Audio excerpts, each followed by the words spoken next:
السلام علیکم ورحمۃ اللہ وبرکاتہ۔ محترم احباب و اخوات، امید کہ آپ سب خیریت سے ہوں گے۔ اللہ تعالیٰ آپ سب کو شادہ و فرحاں رکھے۔ عظیم جنگجو جاباز شہ سوار سیدنا حضرت ابو دجانہ سماک بن خرشہ رضی اللہ تعالی عنہ کی سیرت طیبہ کی تیسری قسط اور آخری قسط آپ کی سماعتوں کے حوالے ہم کر رہے ہیں۔ قبل ازیں کی سیرت کے روشن باب اور سنہری واقعات سے آپ کو محظوظ کرایا جائے۔ آپ سے گزارش ہے کہ آپ چینل کو سبسکرائب کریں، لائک کریں اور کمنٹس کے ذریعے اپنے تاثرات کا اظہار کریں اور زیادہ سے زیادہ شیئر کریں تاکہ امت کے نوجوانان اور قوم و ملت کے جیالے خوب مستفید ہو سکے۔ سیدنا حضرت ابو دجانہ رضی اللہ تعالی عنہ اللہ کی راہ میں قتال و جہاد میں بہت عمدہ کردار ادا کرتے تھے اور ان کی شہادت رسول گرامی صلی اللہ علیہ وسلم نے اپنی زبان اطہر سے بھی دی ہے۔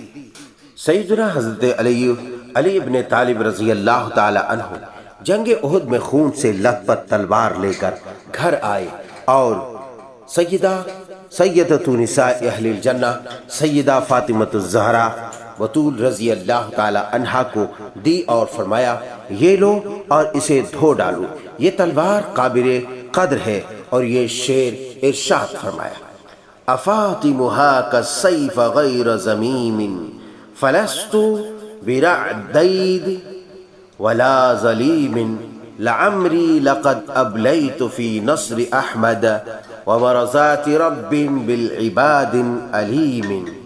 اے فاطمہ، یہ تلوار لو جس میں کوئی عیب نہیں، نہ کسی کو خوف کی وجہ سے مجھے کپ کپی طاری ہوتی ہے۔ مجھے قسم ہے کہ میں نے اسے احمد مجتبی صلی اللہ علیہ وسلم اور رب تعالیٰ کی رضا کے لیے اسے استعمال کیا ہے، جو اپنے بندوں کے بارے میں خوب جانتا ہے۔ رسول رحمت صلی اللہ علیہ وسلم نے حضرت علی المرتضیٰ رضی اللہ تعالی عنہ سے کہا، اگر آپ نے اچھے انداز میں جنگ لڑی ہے تو یاد رکھیے سہل بن حنیف اور ابو دجانہ سماک بن خرشہ رضی اللہ تعالی عنہ نے بھی جنگ کے دوران بڑے اچھے اور عمدہ جوہر دکھلائے ہیں۔ سبحان اللہ۔ سیدنا حضرت ابو دجانہ سماک بن خرشہ رضی اللہ تعالی عنہ صرف جنگ بدر اور جنگ احد ہی میں اپنے ممتاز کردار اور شمشیر زنی کے ساتھ ہی شامل نہیں ہوئے، بلکہ دیگر کئی غزوات میں اور نبی کریم صلی اللہ علیہ وسلم کی تقریباً تمام غزوات میں آپ کے ساتھ شامل رہے۔ ربیع الاول سن 4 ہجری میں رسول اللہ صلی اللہ علیہ وسلم قبیلہ بنو نذیر کے یہودیوں کے ساتھ جنگ کرنے کی تیاری کا حکم آپ نے دیا۔ ابو دجانہ رضی اللہ تعالی عنہ یہودیوں سے لڑنے کے لیے روانہ ہوئے۔ یہودی قلعوں میں بند ہو گئے، مسلمانوں نے ان کا محاصرہ کر لیا۔ بنو نذیر کے دلوں پر رعب طاری ہو گیا، انہیں یقین ہو گیا کہ ان کے قلعے انہیں برے انجام سے بچا نہیں سکیں گے۔ رسول اللہ صلی اللہ علیہ وسلم نے ان سے جلا وطنی کی شرط پر مصالحت کر لی۔ وہ مدینے سے نکل گئے اور مسلمانوں کے لیے بہت سا مال غنیمت، اسلحہ، زمین اور گھر چھوڑ گئے۔ مسلمانوں نے صلح کی بنیاد پر مال غنیمت حاصل کیا۔ اس موقع پر لڑائی تو ہوئی نہ تھی تو رسول اللہ صلی اللہ علیہ وسلم کو اس مال غنیمت میں مکمل تصرف حاصل تھا، جس طرح چاہے اس کو تقسیم کرے۔ رسول گرامی صلی اللہ علیہ وسلم نے یہ مال غنیمت مہاجرین میں تقسیم کیا، انصار کو نہ دیا گیا۔ اس سے مہاجرین مالدار ہو گئے، ان کا فقر و فاقہ جاتا رہا۔ انصار میں سے صرف ابو دجانہ اور سہل بن حنیف رضی اللہ عنہما کو اس مال غنیمت میں سے حصہ دیا گیا۔ چونکہ انہوں نے تنگی حالات کی شکایت کی تھی تو رسول اللہ صلی اللہ علیہ وسلم نے انہیں بھی مال و دولت سے نوازا۔ غزوہ خیبر میں ابو دجانہ رضی اللہ تعالی عنہ نے حیرت انگیز کارنامہ سر انجام دیا۔ ایک یہودی شہ سوار میدان میں نکلا جس کا نام غزال تھا۔ اس نے اپنے مقابلے میں آنے کے لیے چیلنج کیا۔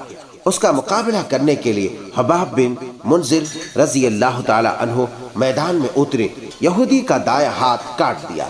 ایک دوسرا یہودی میدان میں نکلا، اس نے چیختے ہوئے مقابلے کا چیلنج کیا کہ میرے مقابلے میں کون آتا ہے۔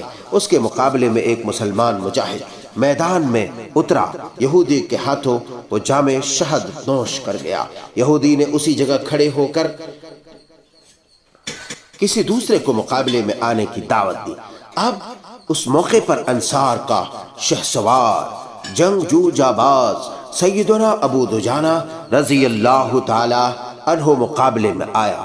انہوں نے خود کے اوپر سرخ پٹی باندھ رکھی تھی اور بڑے فاخرانہ انداز میں چل رہے تھے۔ ابو دجانہ نے اس پر وار کیا اور اسے چشم زدن میں قتل کر دیا۔ اس کا سامان، درع اور تلوار اپنے قبضے میں لے لی، اور سیدنا ابو دجانہ رضی اللہ تعالی عنہ نے ساز و سامان رسول گرامی قدر صلی اللہ علیہ وسلم کی خدمت عالیہ میں پیش کر دیا۔ آپ نے سارا سامان سیدنا ابو دجانہ رضی اللہ تعالی عنہ کو غنیمت کے طور پر عطا فرما دیا۔ یہودی بزدل، ساٹھ گانٹ کرنے والی یہ ذلیل قوم مقابلے کے چیلنج دینے سے رک گئے۔ مسلمانوں نے نعرہ تکبیر بلند کرتے ہوئے قلعے پر حملہ کر دیا، اس میں داخل ہو گئے۔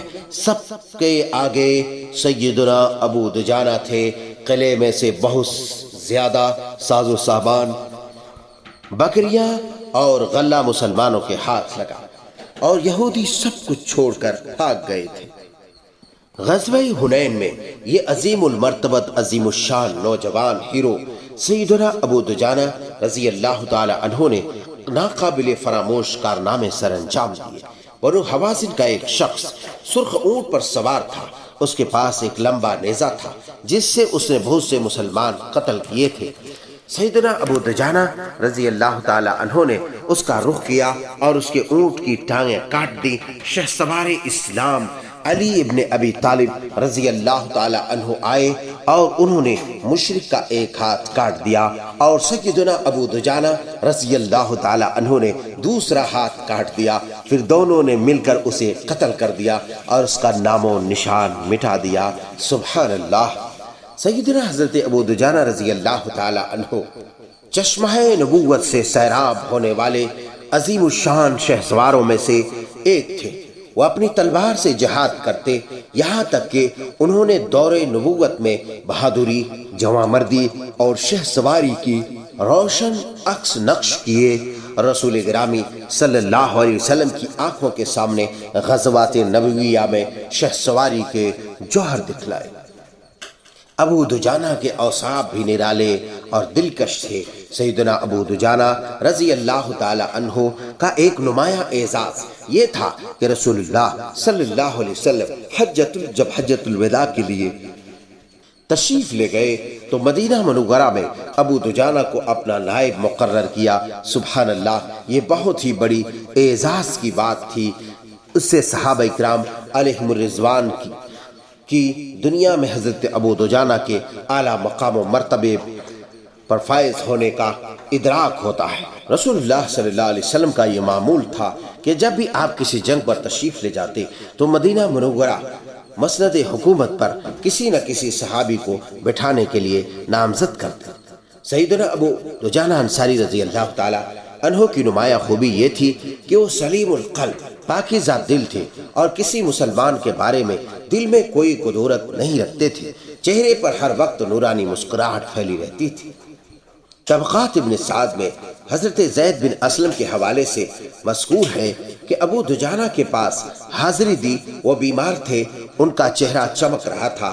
ان سے پوچھا کہ آپ کا چہرہ اتنا کیوں پر رونق ہے؟